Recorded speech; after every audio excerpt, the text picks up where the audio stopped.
Salut à tous et bienvenue dans cette nouvelle vidéo. Aujourd'hui, j'ai le plaisir d'accueillir Tom, un membre de ma formation FB Accelerator, qui a accepté de venir partager son expérience de vendeur Amazon. Tom a été l'un des premiers dans la formation à atteindre le club des 100K et son parcours est non seulement inspirant mais aussi assez réaliste car, comme vous allez le voir, il a construit un beau business solide à la force du poignet et au fil des années. Alors comme d'habitude avec ce type d'interview, le but ce n'est pas de vous en mettre plein les yeux en vous disant que c'est facile de gagner des millions avec Amazon ou avec votre business en ligne. Le but c'est d'être transparent avec vous, donc on va parler concret, on va parler de son parcours, de ses chiffres, de sa rentabilité, de son budget de départ et aussi de toutes les galères qu'il a dû surmonter. Si vous aimez ce format de vidéo, faites-le moi savoir en laissant un commentaire juste en dessous de la vidéo. Et sur ce, je vous laisse profiter de ma conversation avec Tom. Salut Tom, merci d'avoir accepté mon invitation sur la chaîne. Comment tu vas aujourd'hui? Bah ça, super, merci c'est pour l'invitation. Écoute, il n'y a pas de quoi.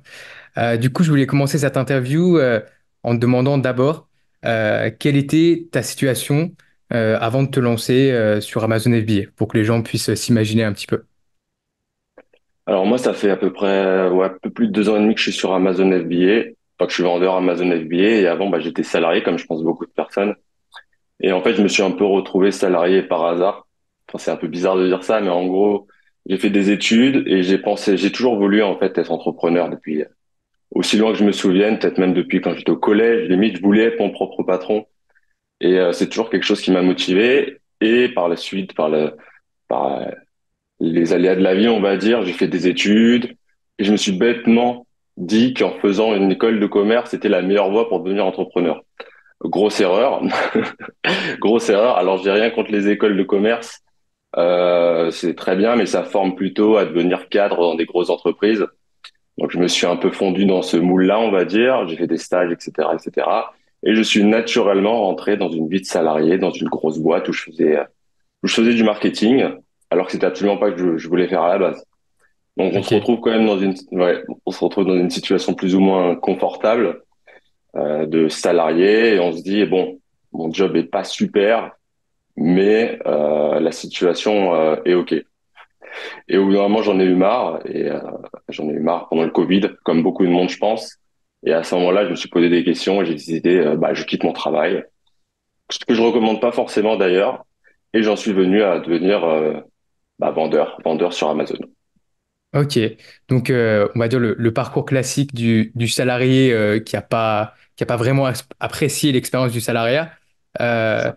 et donc quand tu as eu ce changement un petit peu d'état d'esprit, ce déclic, et que tu t'es imaginé changer de voie au final, et écouter un petit peu tes désirs d'enfant et de jeune adulte, à ce moment-là, c'était quoi tes objectifs et comment t'imaginer un petit peu ton parcours dans l'idéal, quoi. Alors moi déjà quand j'ai quitté mon travail, encore une fois, vraiment je ne recommande pas, mais j'avais pas de plan précis sur ce que j'allais faire. Je sais que je voulais être mon propre patron, que je voulais travailler sur le web. J'avais un attrait pour le business en général. Donc du coup je me suis dit et créer ma marque. Quoi. J'avais vraiment comme un attrait aussi pour le branding, création de marque, identité de marque. Donc je me suis penché sur ce que je pouvais faire. Je suis tombé sur des vidéos, hein, j'ai fouillé sur YouTube, etc. Et j'ai retrouvé forcément, on tombe sur des vidéos sur le dropshipping dans un premier, dans un premier temps. Et je me suis rendu compte que c'était un business model qui m'intéressait pas parce que, comme j'ai dit, c'est vraiment au niveau de la valeur ajoutée, je trouvais qu'il manquait quelque chose. Et même, je trouvais que le business model d'aller chercher un produit que les clients peuvent trouver sur Wish ou AliExpress sans aucune valeur ajoutée, ça me plaisait pas trop. Donc j'ai continué à chercher, je suis tombé sur le business model Amazon FBA qui me correspond beaucoup plus parce qu'on crée sa marque et ça me semblait aussi être le bon compromis entre investissement de départ, risque quelque part par Ouais. rapport à mon budget forcément initial qui n'était pas conséquent pour mettre un premier pas dans l'entrepreneuriat et bah ce premier pas j'y suis toujours aujourd'hui quoi. Et donc, tu regardais des différentes vidéos sur des business, du coup, e-commerce principalement, donc Mhm. dropshipping, Amazon FBA, etc. Et puis, bon, je pense qu'on partage un petit peu le même a priori sur le dropshipping. Mais du coup, entre le moment où tu étais en train de justement regarder des vidéos, en train de te renseigner tout simplement sur ce qui existait, ce qui était possible, euh, qu'est-ce qui a été un moment l'élément déclencheur pour toi qui t'a fait un petit peu passer à l'action, t'as rejoint la formation et puis ensuite tu t'es lancé. Est-ce qu'il y a eu quelque chose? Alors, un élément déclencheur, pas tellement, je dirais. C'est plus vraiment, en fait, quand j'ai quitté mon travail, je savais déjà que je voulais lancer un business, etc. Donc, c'était plutôt trouver la meilleure formule par rapport à mes aspirations. Et ouais, c'était créer une marque, voilà. Et donc, du Ok, coup, voilà, après, en cherchant sur Amazon FBA, je me suis rendu compte, en regardant tes vidéos notamment, je me suis dit, OK, c'est ça que je veux faire. Je veux commencer par ça. On verra par la suite peut-être pour créer quelque chose d'encore plus big. Mais en tout cas, à cette époque-là, je me suis dit, Amazon FBA, vraiment, c'est ce que je recherche. Et donc, j'ai commencé à chercher à droite, à gauche des informations sur Internet et je suis tombé sur tes vidéos et je me suis dit, bah, on se lance, hein, je prends ta formation et on y va, on commence, on y va. Ça, donc, du coup, c'était à peu près il y a 2 ans et demi, ouais, je dirais, mi-2021. ok. Ouais, je me souviens parce que tu étais dans les premiers qui avaient pris la formation au final, qui m'avaient fait confiance là-dessus. Et donc, du coup, après, j'ai pu observer un petit peu ton parcours, ta progression jusqu'à aujourd'hui, cette interview. Donc c'est top. Et du coup, ce que je voulais te demander, donc l'étape d'après, une fois que tu as rejoint la formation, que tu as commencé à travailler sur ce projet, comment est-ce que tu t'es organisé pour passer de salarié à entrepreneur? Et puis, combien de temps ça t'a pris concrètement? C'était en termes de rythme, en termes de temps, combien d'heures par semaine, tu vois? C'était quoi un petit peu cette organisation-là? Alors, en termes d'organisation, déjà, j'étais plus ou moins libre de m'organiser comme je voulais, étant donné que quand j'ai quitté mon travail, j'ai négocié une rupture conventionnelle qui m'a permis de toucher le chômage et d'être tranquille, on va dire, même Ouais, si forcément c'était pas le même niveau de revenu que ce que j'avais avant, mais c'était plutôt tranquille pendant les prochains mois. Donc je me suis organisé de manière assez sereine, en prenant bien mon temps, en regardant ta formation. En tout, on va dire que initialement je m'étais, ouais, j'étais peut-être à 20, 25 heures semaine que j'organisais un peu ok. comme je voulais. J'ai regardé tes vidéos, je me suis bien renseigné, etc., etc. Et voilà. Après, j'ai entamé le processus. Et j'ai commencé à créer mon entreprise, etc., etc. Et on va dire entre le moment où j'ai commencé à m'intéresser, où j'ai pris ta formation et la mise et la vente de mon premier produit, ça a pris un peu moins de 6 mois, je dirais. Mais j'ai pris mon temps. On peut Ouais. aller plus vite, mais j'ai bien voulu prendre mon temps, mais ça a pris à peu près 6 mois, je dirais. Mais c'est vraiment la phase recherche produit qui m'a pris le plus de temps. J'ai pris à peu près 3 mois pour cette phase-là, alors parce que j'ai voulu vraiment bien faire les choses. Et comme on a beaucoup de blocages psychologiques par rapport à ça, j'ai pris pas mal de temps et je pense que ça aurait pu être plus rapide. Mais je regrette pas du tout. Ça faisait partie du processus et donc voilà, ça m'a pris 3 mois à peu près. C'est plutôt un bon investissement de ton temps, à mon avis. Choisir le bon produit, te lancer sur au final une bonne opportunité, c'est pas du temps qui est perdu et c'est quelque chose que Non. tu récupères largement par la suite. Et justement, en parlant d'investissement, du coup, là, on parle d'investissement plutôt en temps et en énergie. Au niveau du budget, c'est souvent une question qui revient et je comprends pourquoi. Euh, Quel a été ton budget que tu as investi initialement pour lancer ton premier produit? Alors, moi, j'avais une enveloppe globale de 10 000 € au début. Je me suis dit, quand je me lance, je prends 10 000 €, tout compris, hein, que ça soit création d'entreprise, formation, etc., etc. Première, bah, toutes les petites démarches aussi pour Ouais. l'enregistrement de marque. Enveloppe globale de 10 000 €. Et première commande, alors ça remonte, mais c'est autour de 5 000 à peu près. Voilà. D'accord, mais donc du coup, une enveloppe globale de 10 000 pour, euh, pour faire, C'est ça. pour tout couvrir, quoi. Ok. Et du coup, donc là, t'es au moment où tu te lances, tu as trouvé ton premier produit, tu places ta première commande, etc. À ce moment-là, tu es dans le vrai. Et est-ce que pendant le lancement de ton business, pendant les premières semaines, premiers mois, est-ce que à ce moment-là, tu as connu un échec ou un gros challenge que tu as vraiment dû, que tu vraiment dû surmonter, on va dire, pour continuer, quoi? Alors oui, plusieurs, mais il y en a un surtout qui me vient en tête. Bah, c'est l'ouverture de mon compte vendeur sur Amazon. Ok, On n'y pense pas du tout, hein. On dit que nous, on va s'inscrire, on va recevoir un mail pour confirmer que c'est bon. Et en fait, c'est non. comme ça que ça se passe normalement. Normalement, ouais. Normalement, ça se passe comme ça, mais avec Amazon, pas du tout. On va vite se rendre compte. Enfin, je me suis vite rendu compte du coup qu'avec Amazon, c'est toujours un peu plus compliqué. Et bah en fait, moi, dès le début, dès la première étape, ça a été vraiment un chemin de croix. C'est-à-dire que pour ouvrir mon compte vendeur, j'ai mis facilement 2 mois, Waouh. alors que bon, normalement, tout le processus doit prendre, je pense, une semaine à peu près, le temps de vérification et tout. Moi, ça m'a pris 2 mois parce que sans rentrer trop dans les détails, mais au niveau de mon identité, il y avait un truc qui matchait pas entre les documents que j'ai fournis et ce que Amazon recherche. Et donc, du coup, il me disait non, vous n'allez pas être vendeur sur Amazon. Ça Ouais. sera pas pour vous. Donc, je les ai relancés tous les jours, tous les jours, tous les jours, tous les jours pendant 2 mois. Faut pas lâcher, vraiment. En tout cas, lâchez pas si vous avez des problèmes avec Amazon et avec le support vendeur, parce qu'il n'y a pas forcément quelqu'un qui vous écoute au bout. Mais un jour, ce qu'on raconte, ça tombe, je sais pas, chez un employé un peu plus compétent ou qui est un employé qui fait remonter à la bonne personne. Et Ouais. par un miracle, ça se débloque. Voilà. Donc moi, honnêtement, ça a failli me faire abandonner. Alors j'avais même pas commencé l'aventure. Au bout de 2 mois, j'étais là à envoyer des messages tous les jours. Bon bah, c'est pas pour moi. Je vais faire autre chose. Hein. Je vais Surtout faire autre chose. que C'est pas grave. c'est dommage parce que c'est dans le fond une étape doit être une formalité, comme tu dis, et pas quelque Clairement. chose qui doit être compliqué. Mais dans le fond, ça a permis de tester ta détermination et ta persévérance Ah dès bah le ça, début. Si ah bah on... ça, c'est sûr. Ça a mis mes nerfs à rude épreuve et ça m'a préparé pour tout ce qu'il allait avoir par la suite. Et honnêtement, c'est un bon entraînement et une bonne expérience de ce point de vue-là. On s'enlève les maux de tête qu'on avait à l'époque, mais bon, avec Ouais. le recul, je préfère en rigoler, quoi. Ouais, non, c'est mieux. Et forcément, comme tu dis, Amazon, c'est une grosse machine qui gère, je crois qu'il y a plus d'1,5 million de vendeurs. Donc c'est vrai qu'il y a beaucoup de systèmes qui sont automatisés. Et ouais, sur la vérification de compte, il y a pas mal de gens qui ont des problèmes. J'ai eu des problèmes dans le passé. Ça a jamais été agréable. Mais en général, et quand on fait rien de mal, c'est-à-dire qu'on est bien nous-mêmes, on n'essaye pas d'usurper l'identité de quelqu'un d'autre, il y a pas de raison qu'on soit refusé. Mais ouais, il faut persévérer. Et est-ce que, bon là du coup c'était une formalité administrative qui t'a causé un problème dès le début.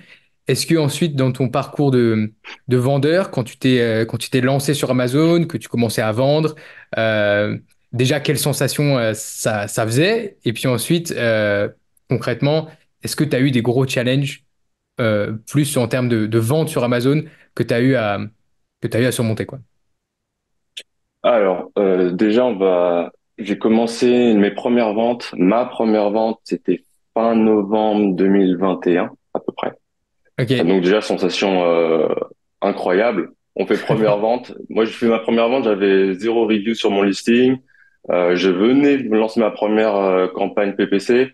Vente au bout de quelques heures. Alors là, Wow. on se dit, bon, ça y est, ça y est, on peut partir aux Bahamas, c'est incroyable, le business model marche, c'est fou, quoi. Et donc là, ça commence comme ça. Je commence à avoir mes 2, 3 premiers reviews. C'était en période de Noël et tout, donc du coup, ça m'a bien aidé à lancer mon premier produit, qui a une petite, voire une forte saisonnalité. Ok. Et premier gros challenge. Après, je vais pas appeler ça un challenge, mais à l'époque, je m'en faisais toute une montagne. C'est qu'au bout de 2, 3 reviews, ça fait une semaine où je commençais à vendre. Je me reçois un commentaire 2 étoiles. Bon, alors déjà, ça fait jamais plaisir, même aujourd'hui. Mais à cette époque-là, c'était oh mon Dieu, c'est fini, ça y est, c'est fini, je vais plus vendre, Ça va tanker les mon clients vont voir produit. ça. C'est ça, ça va effondrer mon produit, enfin, c'est le désastre. J'étais dans un état pas possible. Je me suis dit c'est fini, et en plus je me suis très vite rendu compte que c'était un concurrent qui avait saboté mon listing. Parce que bon, il a fait les choses mal en plus. La personne qui a commandé, bah, elle était très facilement retrouvable sur les réseaux. Et bon, bref, je suis remonté à mon concurrent en 3 heures. Je savais que c'était lui, quoi. D'accord. Donc c'était horrible comme sensation. C'est dire en plus Amazon, c'est un monde de requins, etc. C'est n'importe quoi. Voilà, c'est mais pas forcément dans des très bonnes dispositions. Encore une fois, j'en parle à Amazon. Amazon ne fait rien par rapport à ça. Impossible de supprimer le commentaire. Bon, alors C'était un avis c'était vérifié ou non, ils avaient c'était un même avis pas. vérifié. Ouais, donc ils avaient quand même Un avis fait, ils avaient vérifié. acheté le produit. Ils avaient acheté le produit, ils ont fait la démarche de prendre une photo en abîmant le produit. Ah Enfin d'accord. bref, Ok. ouais, c'est Le, vraiment horrible. Enfin horrible. le full Horrible package. quand on vient. C'est ça. Quand on commence, honnêtement, c'est vraiment ce qu'on n'a pas envie de voir. Et j'étais moins armé psychologiquement pour faire face à ce genre de choses à l'époque, donc on s'en fait toute une montagne.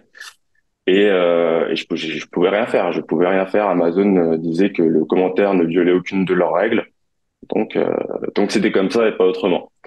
Et malgré tout, j'ai continué à vendre. Alors, j'ai remarqué quand même les jours d'après une légère baisse dans mes ventes. Ouais. Je me suis dit, ok, c'est pas si grave. Les vagues ont commencé à arriver, etc., etc. Et je me suis vite rendu compte que c'était pas si grave. Si ton produit est bon et que ensuite t'as une vague de bons commentaires qui arrivent, bah, le mauvais commentaire, même si ça fait jamais plaisir, bah, il est effacé dans le flot énorme d'autres commentaires qui est à côté. Donc, au final, moi, je veux surtout revenir là-dessus sur le fait que, bah, à l'époque, je m'en faisais toute une montagne, c'était horrible. Ouais. Alors qu'en vrai, ça fait partie de la vie d'entrepreneur et quand on est vendeur Amazon, ça arrive, des concurrents malhonnêtes et il faut jouer avec. Et si on respecte, nous, les règles, qu'on fait les choses bien, bah, au final, c'est pas si grave, quoi.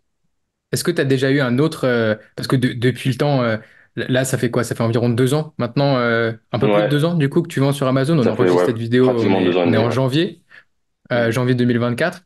Est-ce que sur tes autres produits ou sur les autres marketplaces, tu as eu ce genre de choses qui s'est produit, encore une fois?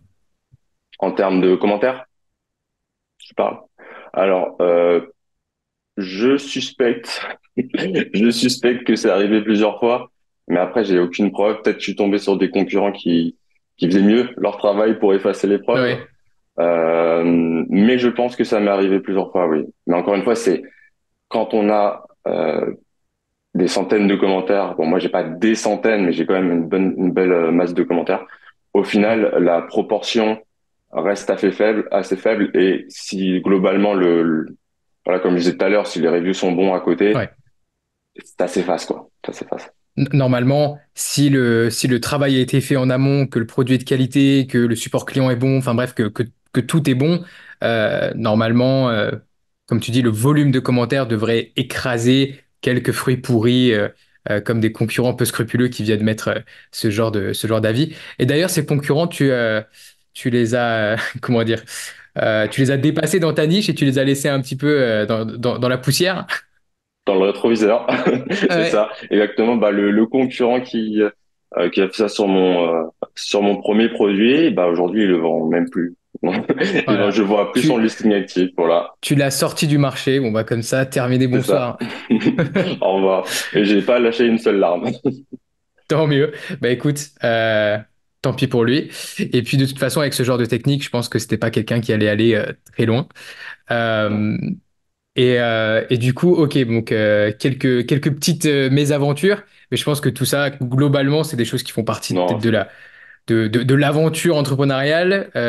Comme tu dis, le fait qu'au début, on peut être assez émotionnel quand il y a parfois même c'est un avis, disons, bon, mais la personne a été sévère, elle nous a mis 2 ou 3 étoiles. On est fou, quoi. On est fou, ouais, c'est ça. on n'en dort plus quasiment.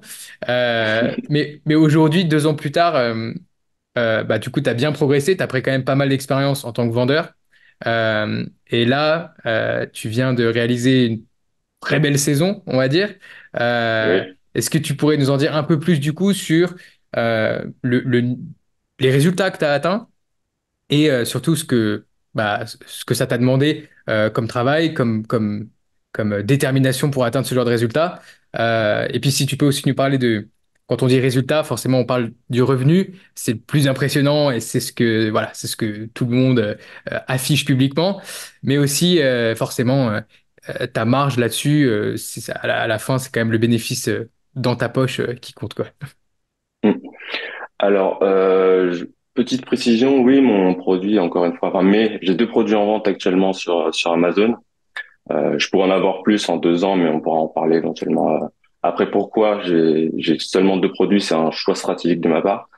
Mais du coup, sur ces deux produits qui sont très saisonniers sur novembre et décembre, j'ai fait sur ces 2 mois-là pratiquement, enfin, j'ai fait 190 000 euros de chiffre d'affaires sur les 2 mois réunis, avec une marge tout déduit, même les frais fixes, de un peu plus de 26%, 26,5. Donc ça me fait un bénéfice, bon avant impôt, de 50 000 euros sur ces 2 mois-là. Donc oui, je suis Félicitations. très content. Merci, merci. Mais du coup, le reste de l'année, on va dire que euh, c'est plus autour de 20, 25 000 euros de chiffre d'affaires mensuel, avec une marge aussi un peu inférieure, entre 16 et 18% en fonction des mois. Voilà. Ok. Et donc, du coup, pour toi, ce, on appelle ça le Q4, du coup, la période voilà, de octobre à décembre, quoi, globalement, le quatrième trimestre de l'année, du coup, Mhm. c'était ton deuxième, ton troisième. Euh, Troisième, ouais, Techniquement, ton troisième. Du coup, j'imagine que par rapport aux deux premiers, celui-là, il était beaucoup plus gros. Euh, Quelle largement. sensation quand on atteint ces résultats et comment est-ce que tu vois un petit peu les facteurs clés qui t'ont permis d'avoir ce genre de succès aujourd'hui? Alors déjà, au niveau de, pas forcément on est content, au niveau des sensations que ça procure, etc. Forcément on est ravi, on va pas dire le contraire. Mais alors moi j'ai une personnalité peut-être un peu spéciale, c'est que je reste mesuré, quel que soit ce qui m'arrive, que ça soit en positif ou négatif. Donc ça m'aide en tout cas à rester focus et Ok. à poursuivre mes objectifs. Donc oui, j'étais extrêmement content. Je vais pas mentir que ça m'a permis de passer un Noël très confortable et plutôt satisfaisant. Mais j'ai pas sauté au plafond. Je me suis pas dit c'est bon, dans 2 mois je revends mon business, je pars à l'autre bout du monde, etc., etc. Ça m'a juste motivé, on va dire, à poursuivre la dynamique positive et ouais, à continuer pour la suite. Je pense que c'est un bon mindset à avoir aussi de pas dès qu'un événement positif sauter au plafond comme ça, parce que ça permet, comme j'ai dit, de rester focus et aussi prendre la contrepartie quand on a un événement négatif, comme moi j'ai pu le raconter tout à l'heure, mesurer les choses et se dire bah c'est pas grave, c'est un challenge, on va avancer comme ça. Donc ensuite, je crois que la deuxième partie de question c'était plus comment j'ai fait peut-être pour si je me trompe pas pour en arriver Ouais, c'est là. ça. C'était selon toi, quels ont été les facteurs clés si tu arrives à isoler voilà, quelques aspects qui ont contribué à ton succès aujourd'hui sur Amazon, qu'est-ce que tu Mhm. penses que ça serait? Alors la persévérance, première chose qui me vient en tête, c'est qu'il faut avoir un gros niveau d'exigence au quotidien avec soi-même sur tous les aspects du business, parce que enfin, je suis même sûr que tous les détails comptent. Donc voilà, moi c'est quelque chose qui a vraiment été important de mon côté, c'est vraiment être persévérant, toujours rester focus sur les objectifs, être productif tout simplement, et pas se dire bon ok ça a bien marché, je vais pouvoir lâcher un peu de mou pendant le mois qui suit. Non non non. Amazon, il y a de la concurrence, les vendeurs ils nous attendent pas, les clients ils nous attendent pas. Si on se repose sur nos lauriers, le train il va passer sans nous quoi. Donc non, c'est vraiment Ouais. la persévérance, rester concentré. Puis il Et n'y a c'est personne qui vraiment va le la faire à ta chose. place, quoi. Ah non, il y a vraiment personne qui va venir te chercher. De toute façon, quand on est indépendant, je pense que pas que sur Amazon, mais c'est vraiment une caractéristique principale, c'est on travaille pour soi et rester focus. Aussi, je voudrais insister sur le fait que c'est du long terme. C'est du long terme. Donc là, on parle de mes chiffres sur 2 mois, mais toujours avoir une vision long terme, parce que honnêtement, c'est pas quelque chose qui se fait en 2 mois, quoi. C'est important de rester concentré, d'avoir une vision sur 5, 10 ans, etc. Et toujours Ouais. l'avoir dans un coin de ça. Faut pas que ça nous omnibule. Je sais pas si c'est très français, mais je pense que tu as compris. Mais toujours avoir dans un coin de sa tête où est-ce qu'on voudrait être à long terme pour Ouais. savoir la direction où on va, enfin, pour savoir où on va. Donc voilà, c'est quelque chose qui me caractérise et qui a été un bon facteur du succès que j'ai actuellement, en tout cas sur Amazon. Donc je compte continuer là-dedans. Et Ok. aussi, toujours été très exigeant avec mon fournisseur, avec le choix de mes prestataires, avec la qualité de mon listing. En fait, tous les aspects du business, même la comptabilité, tout, je veux que ça soit carré. Et je pense que c'est en étant carré qu'on limite plus ou moins le risque d'échec. Parce qu'en fait, au final, il y a toujours une petite part de chance, malgré tout, je pense. Mais si au bout du bout, si on fait tout pour que ça soit parfait, carré dans la recherche produit, etc., etc. Enfin, dans tous les aspects, ben, cette part est clairement réduite et on optimise nos chances de succès. Et c'est en tout cas une discipline que j'essaie de m'imposer à moi-même pour réussir. Et je pense que c'est une partie de mon succès, en tout cas, enfin, succès pour l'instant, en tout cas de ma réussite sur Amazon. Ouais, non, clairement. Et comme tu dis, je pense que être exigeant, être carré, faut comprendre que c'est un business de produits physiques. Et nous, quand on est sur notre ordinateur en train de faire voilà, des graphiques et tout ça, des, des, des, des plans pour améliorer le produit, faut pas que ce soit fait un petit peu voilà, par-dessus. Sans y penser, les gens ils vont recevoir ça dans leur salon. Donc s'il y a quelque chose qui C'est est ça. pas parfait, carré, bah ça va se voir et ça va se voir dans les avis et ça va se voir dans le business qui va tout simplement dépérir tout simplement. Bah, du coup, j'ai juste une toute petite anecdote qui peut être intéressante par Ouais, rapport à vas-y. ça. C'est que une fois, une seule fois, j'ai, je pense, été un peu laxiste sur une de mes commandes, en fait, sans comment ne pas rentrer dans les détails sur mon produit. En gros, j'ai un tout petit détail sur mon produit, vraiment, c'est minime, hein. Mais je sentais qu'après l'inspection, c'était pas nickel, nickel. J'ai discuté avec mon fournisseur.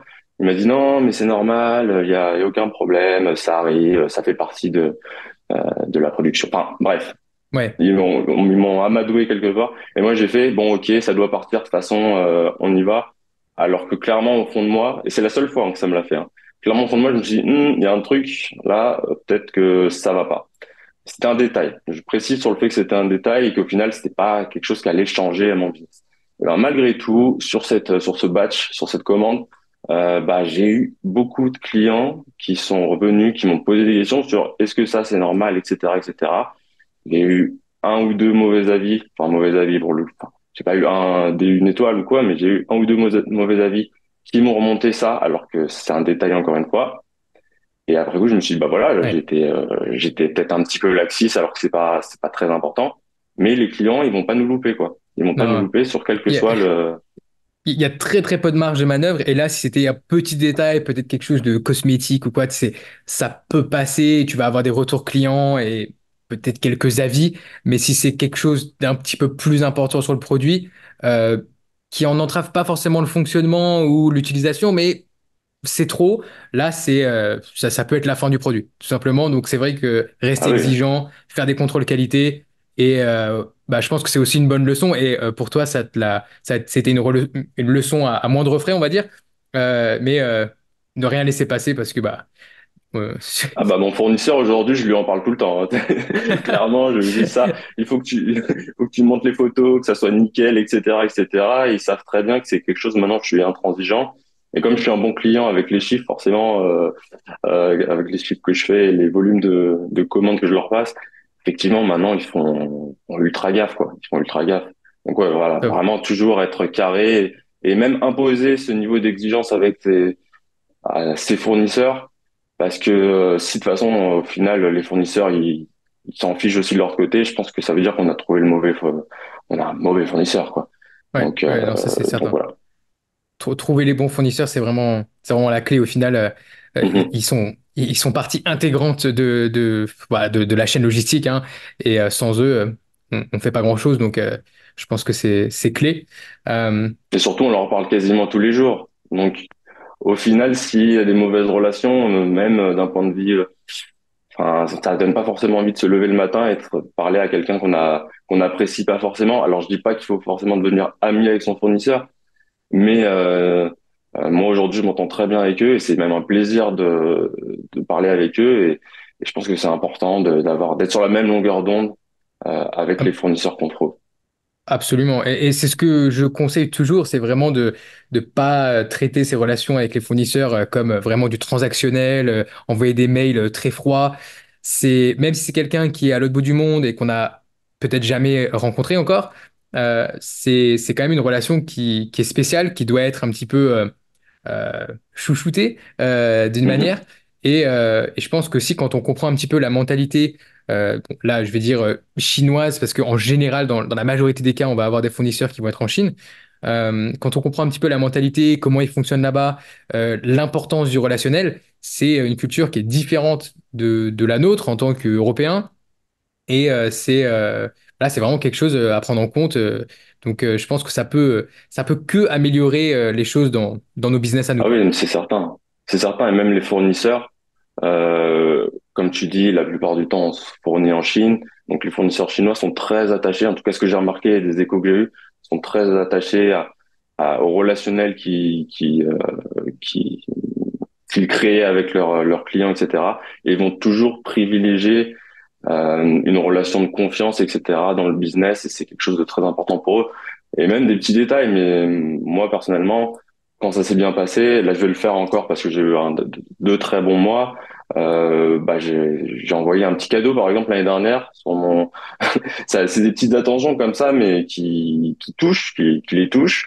Et quand eux, je dis pas que c'est intéressé, mais ça fait aussi plaisir de faire un cadeau. Mais eux, derrière, quand ils vont avoir besoin de faire un geste ou faire des efforts par rapport à une demande, eh ben, ils vont toujours être un peu plus enclins de le faire parce qu'ils savent que derrière, il y a la Ouais, reconnaissance qui mérite, absolument. quoi. Donc voilà, c'est vraiment une relation importante et absolument pas négliger les rapports qu'on a avec les fournisseurs parce que c'est crucial, quoi. Il y a beaucoup d'aspects cruciaux dans Amazon FBA, mais ça, c'est vraiment, vraiment très important.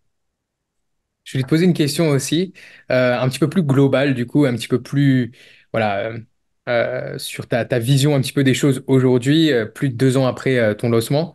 Euh, à quel moment tu as compris que ce business, c'était pas juste un truc que tu faisais comme ça, mais c'est quelque chose qui commençait à marcher et que bah, potentiellement, ça pouvait changer un petit peu la trajectoire de ta vie? En fait, très très vite, très très vite, c'est même dès la première semaine du lancement de mon premier produit, Ok, quand j'ai vu que je faisais des ventes alors que j'avais zéro review sur mon listing, que le produit plaisait, malgré ce sabotage, ben, mais je me suis vite rendu compte qu'en fait on pouvait vendre sur Amazon et que c'était un business model qui euh, qui pouvait marcher sur le long terme. Donc moi je me suis rendu compte très rapidement. Surtout que j'ai lancé en période de Noël où moi les ventes explosent. Donc il y a eu malgré tout le contre-coup en janvier, février, mars derrière où les ventes sont plus faibles. Mais comme j'ai eu cette première expérience où j'ai vu que j'avais fait voilà, j'ai fait vraiment des super chiffres pour mon premier mois de vente. De mémoire, c'était peut-être un peu plus de 10 000 € de chiffre d'affaires sur mon premier mois. Donc je me disais ah ouais, ça marche quoi, ça marche. Ce qui m'a poussé à continuer, etc. Et en voyant que les chiffres augmentent au fur et à mesure que le business augmente, c'est devenu une évidence. C'est devenu une évidence. Et j'ai pas attendu les résultats de ces 2 derniers mois pour savoir que c'était un hmm, business model qui pouvait changer ma vie et qui marchait, quoi. J'ai fait vraiment très rapidement. Et ensuite, c'était une succession d'étapes qui m'ont fait que confirmer cela, quoi. tu te souviens combien tu as généré de chiffre d'affaires dans la première année, dans les 12 premiers mois de vente, environ? Environ, alors, je crois que c'est autour de 60 000, quelque chose comme ça, sur 60 les 12 000? premiers mois, à peu près. Ok, J'étais sur un seul produit à ce moment-là. Encore une fois, ouais, c'est ça, à peu près 60, ok. ouais, 60 000 €, je dis, et ça, c'est une fourchette. Et du coup, là, tu viens de finir un gros Q4, donc encore une fois, félicitations pour ces résultats. Et j'imagine que du coup, tu as emmagasiné du cash dans ton entreprise. Et là, tu as un petit peu, comme tu disais, le contre-coup qui arrive après les fêtes pour toi qui a des produits un peu saisonniers. Du coup, comment tu vois la suite après à peu près 2 ans de vendeur sur Amazon? Euh, comment tu vois la suite et ouais, c'est quoi tes objectifs? Alors moi, cette année, en termes d'objectifs chiffrés, je me suis mis l'objectif de faire à peu près 600, enfin pas à peu près, j'aimerais passer la barre des 600 000 € de chiffre d'affaires sur l'année. Pourquoi 600 000? Parce qu'en fait, ça me permettrait d'atteindre la barre de 1 million de ventes, d'1 million d'euros de ventes sur Amazon à la fin de l'année. Donc voilà, c'est un peu symbolique, c'est quelque chose qu'on a envie d'atteindre. Donc voilà, c'est mon objectif que je me suis mis j'essaye de mettre en place en tout cas. avec une rentabilité toujours parce que bon, le chiffre d'affaires, encore une fois, c'est qu'une composante, mais au final, c'est pas ce qui Oui, rentre dans dans les poches. c'est Et vraiment j'aimerais la avoir, ligne du haut. ouais, voilà, c'est la ligne du haut, mais au final, non, c'est vraiment pas le plus important. Au final, c'est ce qu'on dégage de chiffre d'affaires, et j'aimerais glisser sur l'année à peu près avoir une marge autour de 20%. Voilà, une fourchette entre 18 et 22% sur l'année, Ok. c'est quelque chose que j'aimerais atteindre. Ouais. Donc viser les 100, 120 000 euros de bénéfices, quoi. C'est ça, exactement. Ok. En tout cas, ça serait une année réussie pour moi si j'ai réussi à atteindre cet objectif. Et de toute façon, la manière dont je scale mon business fait que je pense que c'est pas un objectif complètement réalisable, étant donné que c'est que depuis cette année que je vends en Europe via le panneau U. Ok. J'ai commencé à vendre doucement sur Amazon US également. Donc maintenant, je suis implanté sur ces marketplaces avec mes deux produits actuels. Donc, comme je disais tout à l'heure, j'ai que deux produits, mais c'est un choix stratégique d'avoir seulement deux produits, étant donné que le fait de vouloir les scaler sur l'ensemble des marketplaces, ça a un coût, et que je savais que ces deux produits avaient un potentiel international. Donc j'ai préféré me dire, OK, je génère du cash flow sur toutes les marketplaces avec ces deux produits à l'international, plutôt qu'éparpiller mes dépenses avec des lancements de produits qui vont me coûter de l'argent au départ et pas générer une grosse trésorerie, quoi. Donc voilà, j'ai Hmm. vraiment développé ces deux produits. Ça m'a pris 2 ans hein, pour Hmm. les développer à l'international. Et maintenant, cette année, c'est une fois que je suis installé, maintenant que je suis installé sur toutes ces marketplaces, avoir de nouveaux produits, parce qu'en même temps, je pense que c'est un peu dangereux de se reposer sur seulement deux produits dans son Parce que catalogue. tu Donc vends sur voilà. combien Ouais. de marketplaces, du coup, combinés? Alors aujourd'hui, je vends sur trois marketplaces en Europe, donc France, Allemagne, Italie et les États-Unis Donc en principalement. fait, Après, je fais quelques ventes. Ouais. c'est quasiment comme si tu avais 8 produits dans le sens où, en termes de ce que ça coûte à lancer, voilà, l'achat de stock, les lancements, voilà, la publicité, Mhm. etc.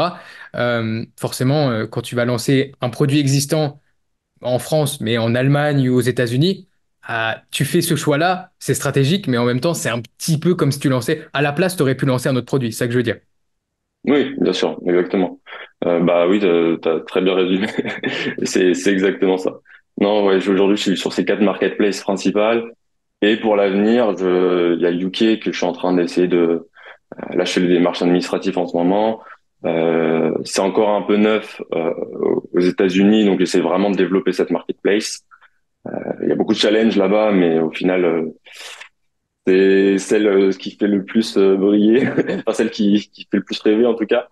Donc voilà, j'essaie vraiment de développer ça et avec de nouveaux produits. Donc on va voir comment ça se passe. Donc, tu vas combiner cette année pour 2024 lancement sur de nouvelles marketplaces plus lancement de nouveaux produits, c'est ça?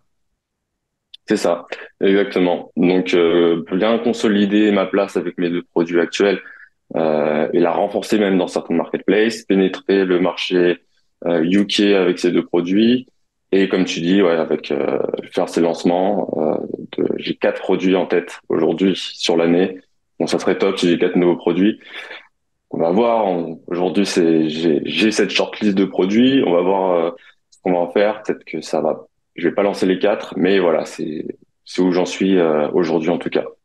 Et comment ça se passe au niveau de la recherche produit aujourd'hui? Parce que tu me disais que pour ton premier produit, ça t'avait pris 3 mois pour faire la recherche, valider l'idée. Mm. Bon, il y a pas mal de blocages hein, quand c'est la première recherche de produit qu'on fait. C'est beaucoup de débutants passent par là. Moi, j'aime bien dire que c'est un peu le rite de passage de tout vendeur Amazon FBA. Et aujourd'hui, tu as 2 produits. Tu dis que tu en as 4 dans le pipeline que tu veux lancer. T'as plus trop de problèmes du coup avec la recherche de produits. Non, non. Mais ouais, encore une fois, je disais au début, on a pas mal de blocages psychologiques par rapport à la recherche produit. Toi, dans la formation, tu nous aiguilles beaucoup sur les critères à avoir. C'est super en fait. Je pense que tu fais ça pour avoir vraiment pour aider les gens qui n'ont enfin pour aider les nouveaux vendeurs à avoir les critères de sélection et nous donner ce qu'est le produit idéal. Mais comme tu le dis aussi de ton côté, c'est si forcément tu as un critère qui n'est pas exact, qui rentre pas dans ce scope, c'est pas grave, faut regarder au global, mais Oui. c'est plus pour donner une feuille de route initialement. Donc, quand on lance son premier produit, on a envie que ça coche tous les tous les critères. Forcément. Et on se rend vite compte qu'en fait, bah, le produit parfait, il est pas facile à trouver. Il est pas facile à trouver. Donc, c'est pour ça d'ailleurs que ça a pris 3 mois initialement pour mon premier produit. Et la petite anecdote par rapport à ça, c'est que moi, j'ai cherché mes produits et le produit que j'ai lancé, mon premier produit, ça m'a pris 3 mois, mais je l'avais dans ma liste troisième jour. Hein. Ok. Troisième jour, voilà. Et donc, au final, en fait, ça aurait pu être 3 jours de recherche produit, mais comme il y a pas mal de blocages Ouais. psychologiques aussi par rapport à ça, et ben en fait, on se dit ah ben non, mais ça va peut-être pas marcher, etc. Ça rentre pas dans les critères. Ouais, tu veux être Non, non, sûr, c'est quoi. pas bon. Ouais, on veut être sûr, on veut réduire la part Et de puis, risque au même maximum. tu te dis qu'après 3 jours, c'est beaucoup trop rapide. C'est trop beau, c'est trop Ouais, beau. c'est ça. Au final, ouais, parfois on peut trouver assez vite, mais au final, toute l'étape d'étude de marché, valider un petit peu l'idée, histoire de, voilà, être sûr de pas se lancer sur une idée où il n'y a pas de demande, où il y a trop de concurrence, bref, où il y a vraiment beaucoup de problèmes.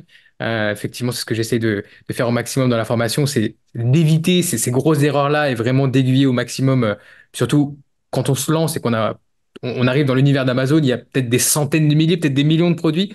Euh, Mhm. donc ouais, je pense que c'est important. Mais après, du coup, avec ton expérience aujourd'hui, tu en as vu des marchés, tu en as vu des niches différentes que tu as analysées avec des outils. Et aujourd'hui, en fait, avec ton œil de vendeur, tu arrives à repérer un petit peu les opportunités Ah mais c'est ça. différemment, quoi.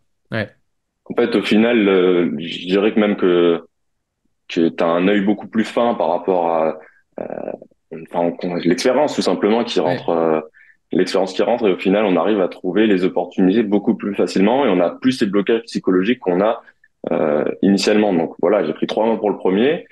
Et en plus, j'ai eu du temps pour mes produits suivants, c'est-à-dire que comme je me lançais que sur, enfin, j'avais mes deux produits et que je voulais les scaler à l'international, ce qui m'a pris plus d'un an.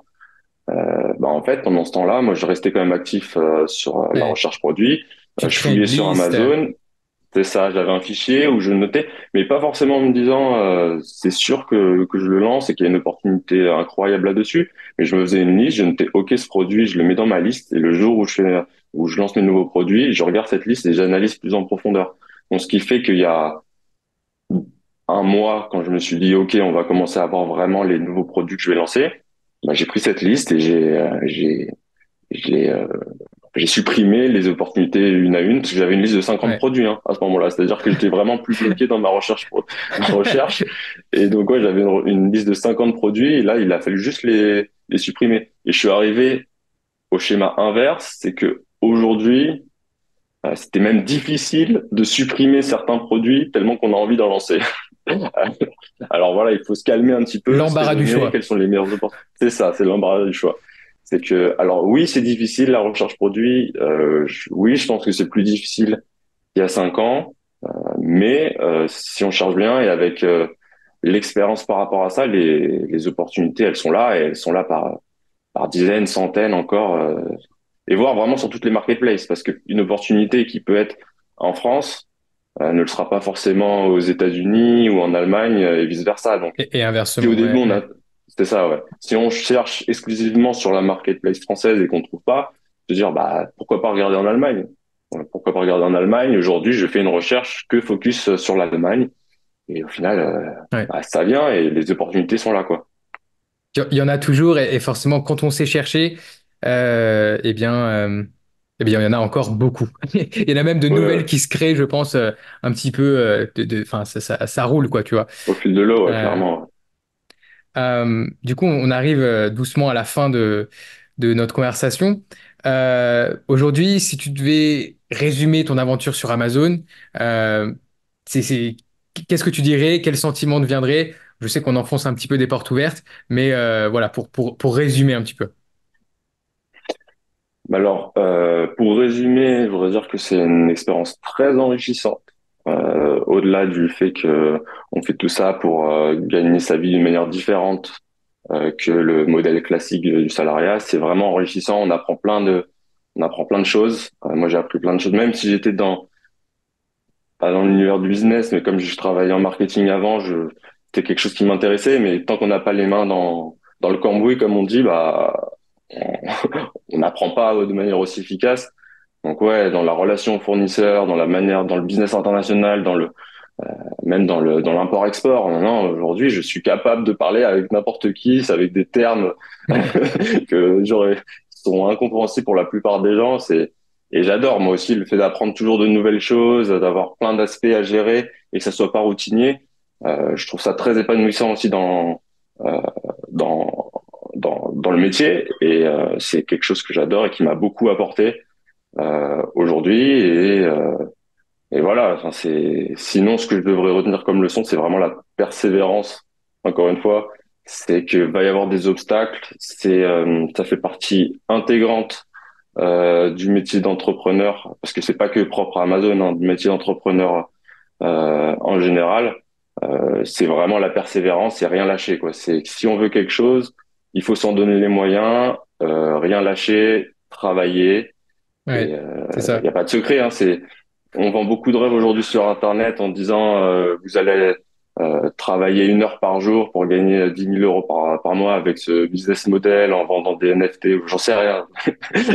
Mais bref, c'est mais non, au final, je pense que il y a que le travail, hein, il y a que le travail, et la persévérance qui compte.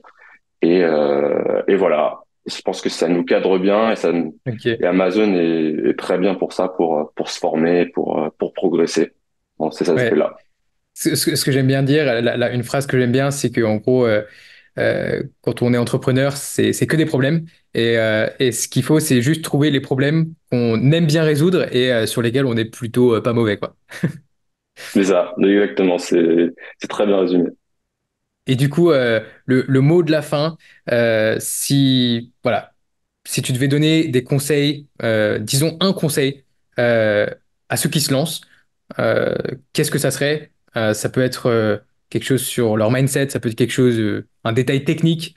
Voilà, un conseil qui pourrait aider les gens à réussir. Alors, je vais essayer de pas être trop redondant avec l'aspect persévérance que j'ai beaucoup, que j'ai beaucoup mis en avant, mais pour moi, ça serait le principal conseil.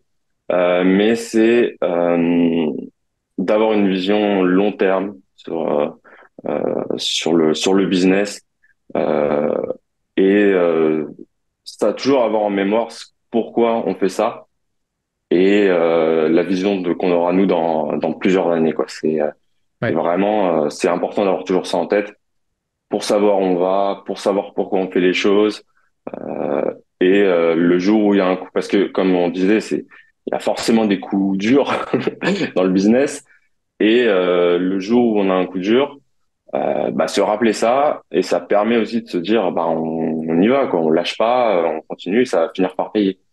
Donc ouais, et aussi formez-vous.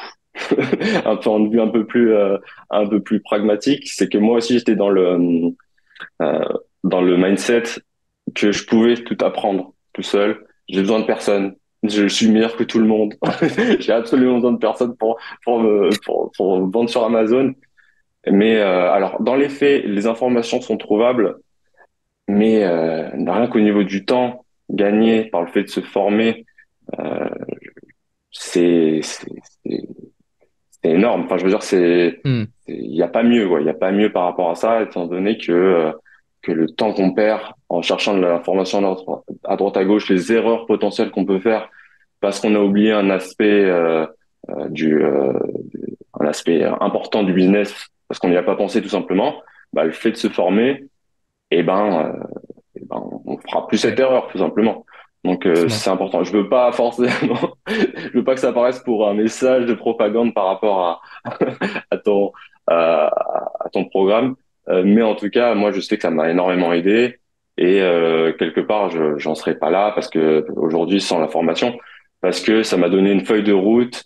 J'ai vraiment appliqué toutes les Hmm. étapes du processus comme un bon petit soldat pour pour en arriver aujourd'hui et je pense que c'est très très important pour réussir. Voilà. Ouais, à mon avis, je pense que tu as raison et j'avais ce même mindset que tu décrivais au début, c'est-à-dire ne pas me former et tout ça. Et c'est ce que j'ai fait quand je me suis vraiment lancé au tout début. Et au final, je pense qu'aujourd'hui, Dès que je veux faire quelque chose de nouveau, bah, j'essaie de me former avec les meilleurs, j'essaie de me former là où je vais pouvoir aussi échanger avec des gens qui font un petit peu les mêmes choses au quotidien. Je pense que c'est important. Je me souviens on avait pas mal échangé sur le mastermind de la formation pendant ton lancement et tout ça. Et je pense que ça, c'est des choses qui sont euh, forcément assez intéressantes et importantes à avoir.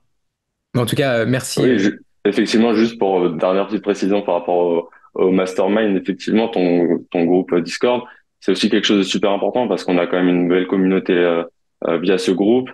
Et quand on a un problème, on peut aussi faire appel aux gens du Discord pour Ouais. soit trouver la solution, même d'un point de vue psychologique, remonter peut-être le moral quand quelque chose ne va pas et voir les potentielles solutions. Donc voilà, c'est quelque chose qu'on peut avoir C'est accès ça. et qui aide dans la création de son business. Voilà, je pense que c'est Et super important. avec des gens qui comprennent réellement ce que tu fais, ce que tu vis, par Mm. rapport à ta famille, tes amis qui sont pas du tout dans le même Dans ce milieu, univers et qui clairement. comprennent pas forcément ce qui se passe, quoi. C'est ça, exactement. Et écoute, c'est top. Je te remercie vraiment pour cette interview, d'avoir pris le temps de venir partager ton expérience. Je pense que tu as un parcours qui est vraiment inspirant. Donc merci pour ça. Et puis surtout, bah, je te souhaite le meilleur pour la suite, le meilleur pour ton année 2024. J'espère que tu vas atteindre, voire dépasser les 600 000 que tu t'es mis comme objectif. Et puis de toute façon, Croise nous, les doigts. on se retrouve bientôt dans le mastermind, justement. Ça marche, super. Merci, Seth. Ciao Tom, à bientôt. Si vous trouvez le parcours de Tom inspirant et que, comme lui, vous souhaitez vous lancer sur Amazon FBA, mais que vous souhaitez en savoir plus sur ce business model, eh bien, vous pouvez télécharger votre guide de démarrage gratuit juste en dessous dans la description de la vidéo. Et dedans, vous y retrouverez des ressources telles qu'un calculateur de budget, une mind map complète pour comprendre toutes les étapes à suivre pour lancer un business sur Amazon, un calculateur de rentabilité. Bref, il y a vraiment tout ce qu'il faut pour comprendre le business model en profondeur et décider si c'est pour vous avant de réellement passer à l'action. Le lien est dans la description et c'est 100% gratuit. Si vous avez aimé cette vidéo, eh bien n'hésitez pas à me suivre sur Instagram pour plus de contenu exclusif. Je vous mets le lien dans la description et merci d'avance à ceux qui iront me rejoindre là-bas pour me soutenir. Et sur ce, je vous dis à très vite pour une nouvelle vidéo.